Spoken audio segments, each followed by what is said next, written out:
بسم الله الرحمن الرحيم والصلاة والسلام على النبي الأمين المبعوث رحمة للعالمين أما بعد فالسلام عليكم ورحمة الله وبركاته ساكا وحنو فدنا ترتمدي قرآن كريم كي لوقضاها هي تعليمتي أقوانتا كي كبدا جوائستو دي لسكدوسين يعرضي دي كبوليستي أيان ساكا وفدنا دوسيغا الهدى إنه مانتا soo xiri doono haddii ilaahay idhaaho tartamadii extra curriculum-ka ahaa ee manhajka waxbarashada ee teaching-ka ah ee dheeraa oo ay ka mid yihiin tartankii qur'aanka kariimka ah tartankii luqadaha carabiga iyo luqadda ingiriiska tartankii kubadda cagta iyo tababarkii first aid training-ka ah ee loo qabtay galaaska foorfoorka inaan maanta aan ku soo wada xidhno haddii ilaahay idhaaho ayaanu ugu talagalnay sanadkii hore iyo sanadkii waxay ku kala duwan yihiin sanadkii hore marka tartan la qabto waxaa tartanka oo dhan qaadan jiray gabdhaha laakiin hadda waxaan akhriyay warqadii ardaydii tartanka ka qayb qaatay gashay waxa weeyi way isleeyihiin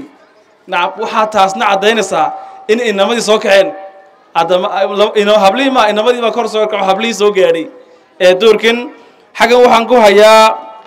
12 qof oo jaayisad la siinayo oon ahayn kuwa sports marka laga reebo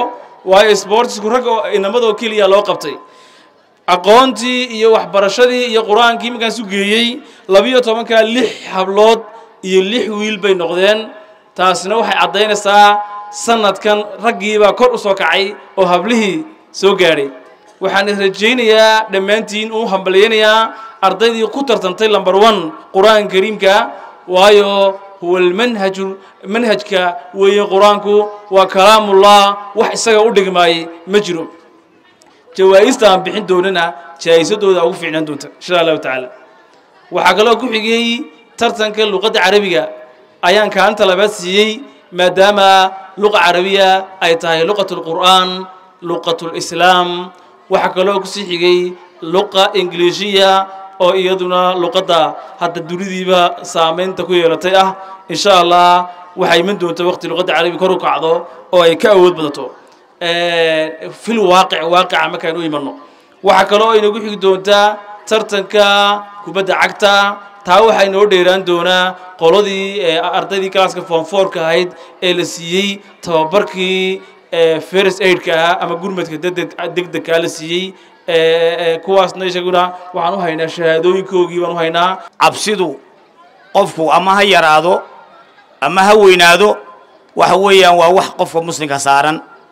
waliba dhalinyarta markay yarar tahay iyagoo yaryar inay la soo qabsadaan cibaadaadka ilaahay subxaanahu wa tacaala waxay u sahlaysaa hadhow markay koraan inay la qabsadaan oo sida geedaha baan u aragnay geedku markuu yar yahay baa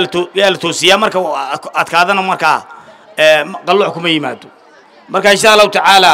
taqwadaasi waa asaaska marka shay walba u tahay cilmi haddaad doonayso waxa uu marka taqwada janno iyo guul haddaad doonayso taqwada asaas u ah ilaahay subxaanahu wa tacaala wuxuu leeyahay yaa ayuha alladhiina aamanuu in tattaquu allaha yajcal lakum furqaana ilaahay subxaanahu wa tacaala wuxuu leeyahay dadka iimaanka laga helayo hadii jeer quraanka waan aragno iimaanku maartay dadka muuminiintu la hadlaya haddaad ilaahay subxaanahu wa tacaala ka cabsataan furqaan iyo maartay qofka markaa u haga markaa wadadiisii halku markaa ku socdo marka insha Allah tacaala cabsidaasi markaa way naga noqotaa shay markaa asaasi nooc waxbarashadu dadaal bay u baahan tahay qofku markuu wax baranayo maalinta uu dhasho laga bilaabo ilaa iyo godka uu ka galayo waxbarashadu ma dhamaato xadiis baa ahaa nabiga laga wariyay sallallahu alayhi wa sallam utlubu al-ilma min al-mahdi ila al-lahdi yani maalinta dhalato ilaa iyo maalinta godka galayso cilmigu ma dhamaaro mana raadintiisana laga madaalo marba waa intaad ka barato cilmigana waxa la yiraahdaa markaad ida a'tayta kullahu hasalta nisfahu cilmiga markaad waqtigaaga iyo dadaalkaaga iyo juhdigaaga iyo waxaaga oo dhan isku wada geyso nus baad helaysaa nuski ayaad helaysaa sida darteed ardayda waxa la inaga rabaa cilmiga aan inagu raadinayno inaynu u daacad noqonno waqtigeena gelino xilli walba gelino waajibaadka iyo waxa laga rabo inaad si fiican uga soo shaqeyso haddii kala dee oo aad noqoto yani maaragtay iga sii daayo hebla dhawaana ka eegaya ma soconayso inagu haddaan muslimiin nahay waxa la rabaa inaan ka duwan cilmu talabku ka duwan cilmi raadintu ay ka duwanaato sida dadka kale waayo inagu hadafkeenu adduunka qoor kuma koobna hadafkeenu adduunka kaliya kuma koobna cilmiga aan rabnaay waa ku ilaa aakhire ina geynaya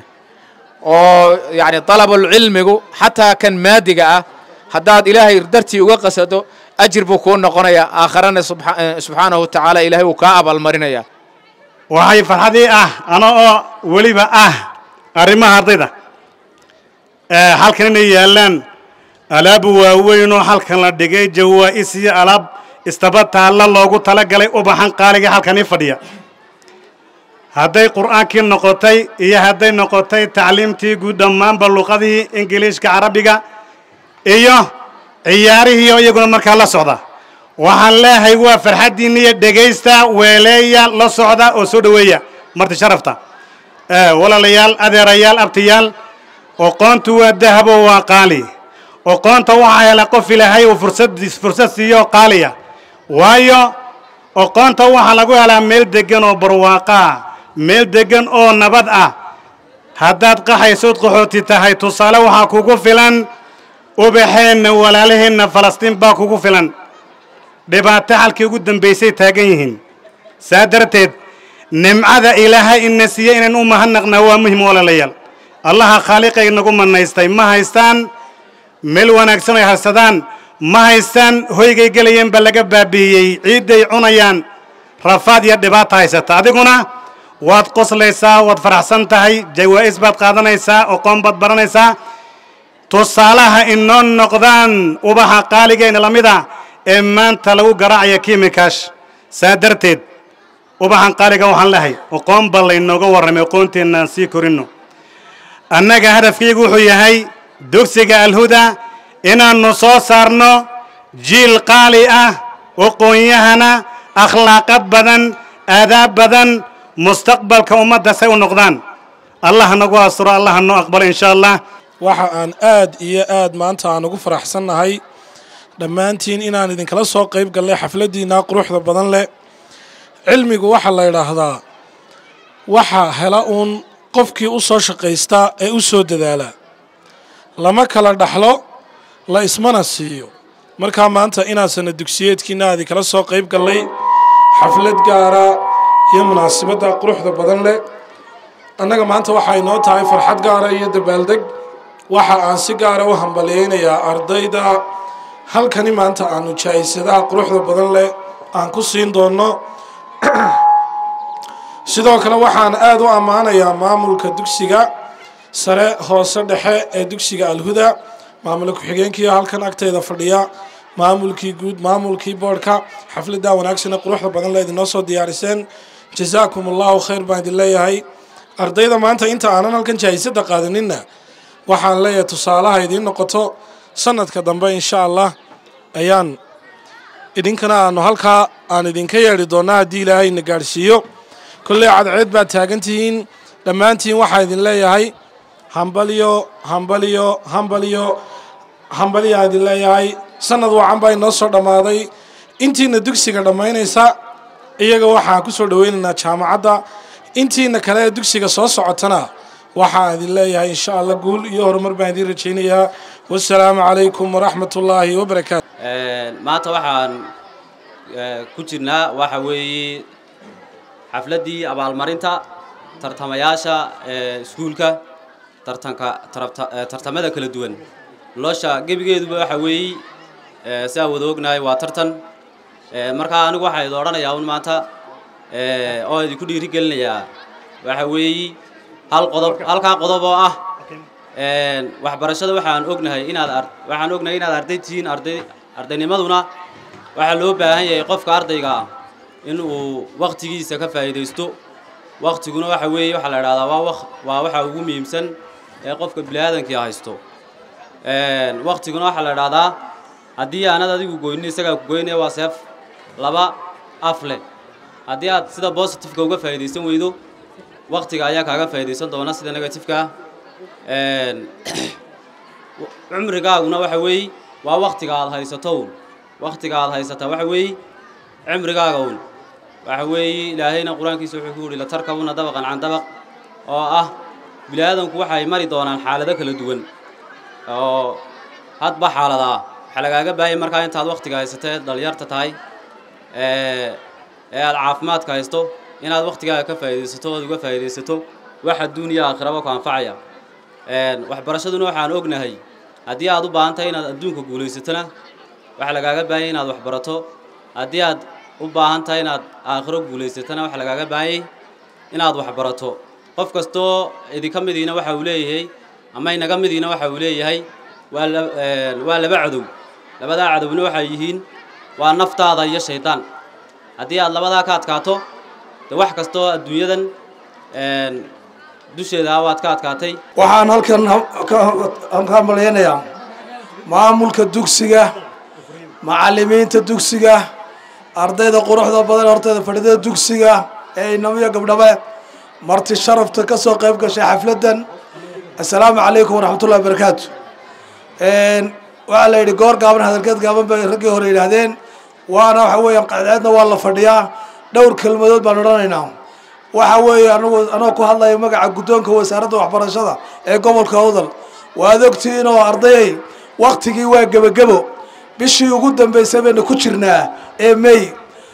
waxa inoo haray gaar ahaan waxa la dardaarmi doonaa ardayda liifinka galaysa dugsiga dhexe ee dharka iyo ardayda dugsiga sare ee foonfoorada waqtigu inoo dhow yahay waxaana loo tartamayaa degmo iyo gobol iyo dugsi marka waxaan jecelnahay tartanku inaga dhexdeena ugu jira competition ugu jira